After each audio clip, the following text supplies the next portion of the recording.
Hey guys, Alan here again, guitar instructor from Rock Island Sound.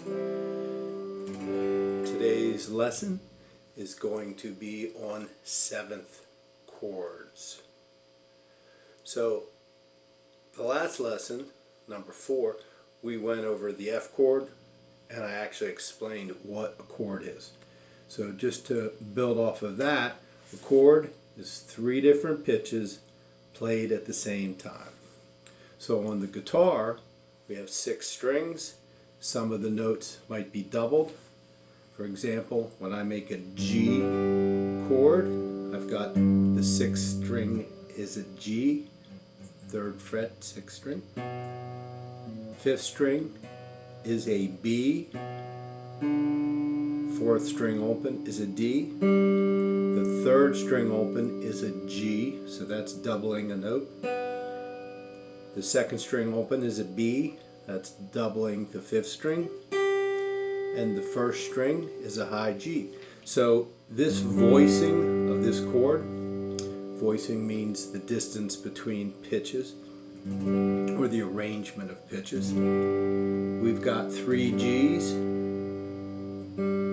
1 D, and 2 Bs.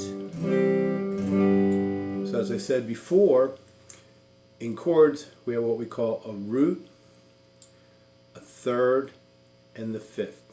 So you just count up letter names. So if the chord was an A chord, A, count up 2 letter names. To C major would be C sharp, and then we go up to E. So an A chord, A, C sharp, E. A to E, that's 5 letter names. If we go up to 7, so for example in A, C sharp, E, then it would be a G. So A up to G, that's 7 letters of the alphabet, and that's why they call it a 7th chord. So whatever the chord's name is, if it's a C, then the 7th for a 7th chord would be, count up the letter names, would be B flat. Now there'll be sharps and flats involved, and we'll get into theory later, but the main thing at this point in your guitar learning is to memorize the shapes. And a lot of the 7th chords are actually easier to play because they utilize the open strings on the guitar. So whatever the chord is, we can turn it into a 7th chord by basically adding another pitch or a note.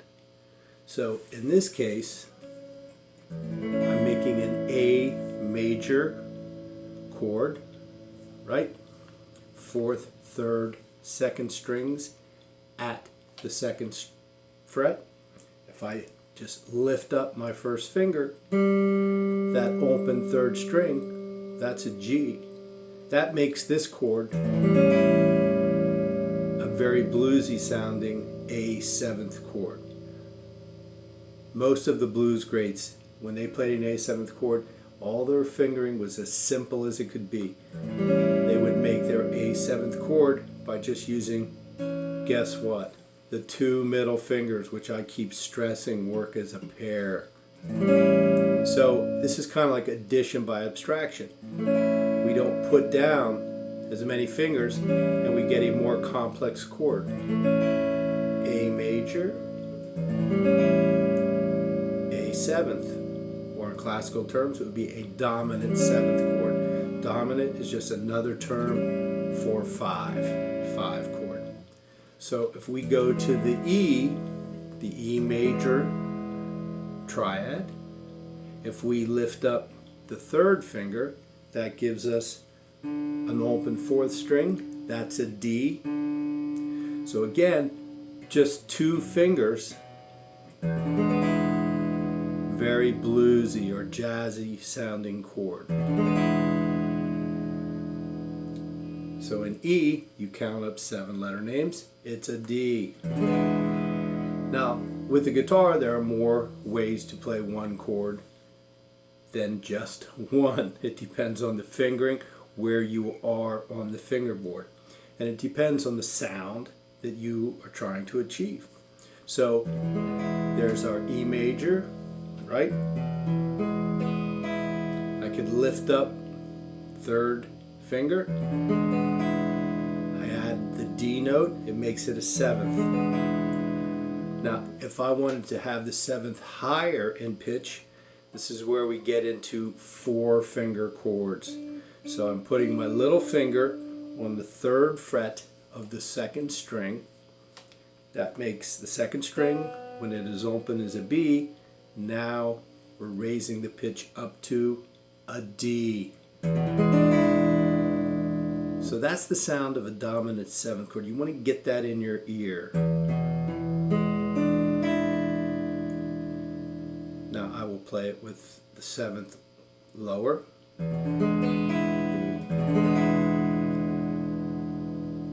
So there's major, 7th chord, or by using your little finger. It's just a different voicing of the chord. Alright, so there's your A 7th, just 2 fingers. Your E 7th, just 2 fingers again. Very easy to play. Now, in the key of E, the one chord we haven't introduced yet is the B 7th. A lot of blues and rock and roll is played in the key of E because they utilize the open strings. So the B 7th, I don't find it to be that difficult because all your fingers, even though you're using all 4 of them, it's in a comfortable shape or position. So let's walk into this chord. You are going to put your first finger at the 1st fret of the 4th string.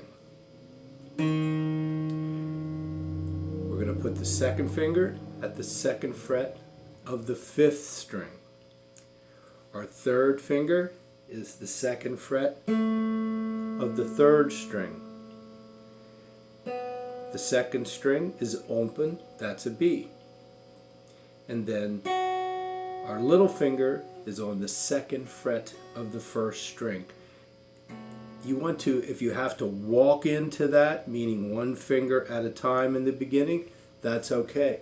But you want to memorize that shape. And right there it is.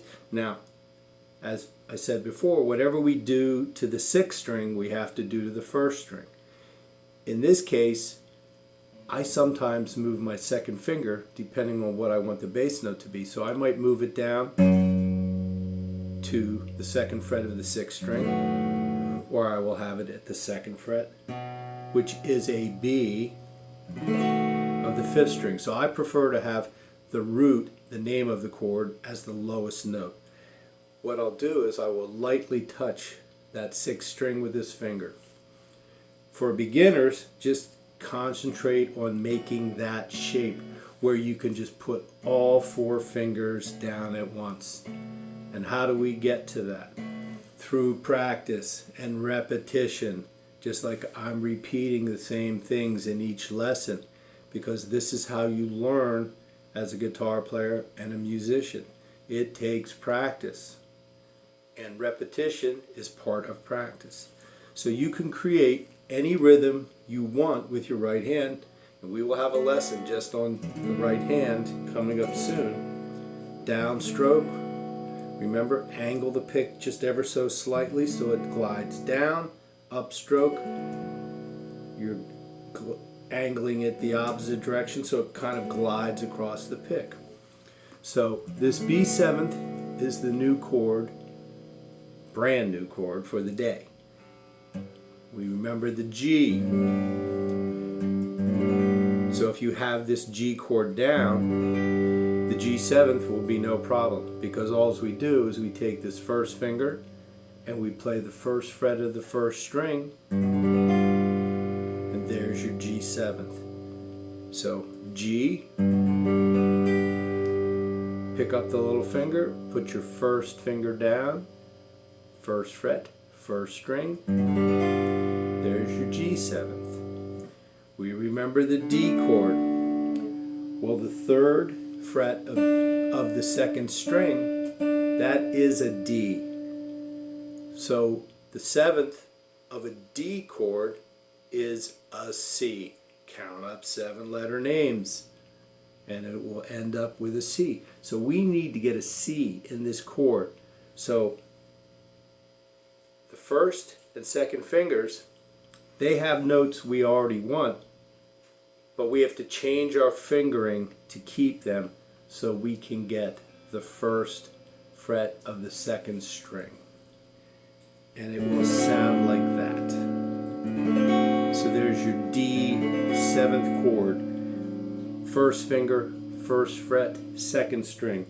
Second finger, second fret, third string. Third finger, second fret, first string. D 7th. And we're going to have one more chord, which is C 7th. So there's your C.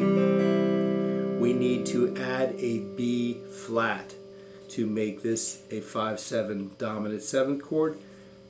Little finger goes to the third fret of the third string, and that will make it sound like this.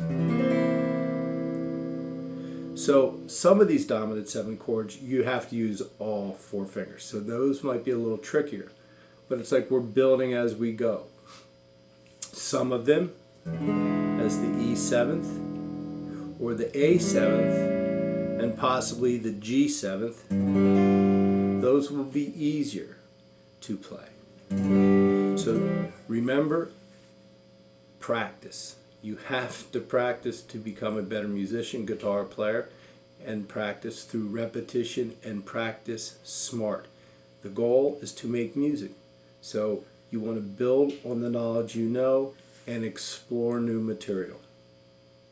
And remember, if you're looking for instruments, repairs, accessories, instruction books, chord charts, anything musical, Rock Island Sound, Terrytown, and Rye. 2 stores, 2 locations. They'll have anything you need.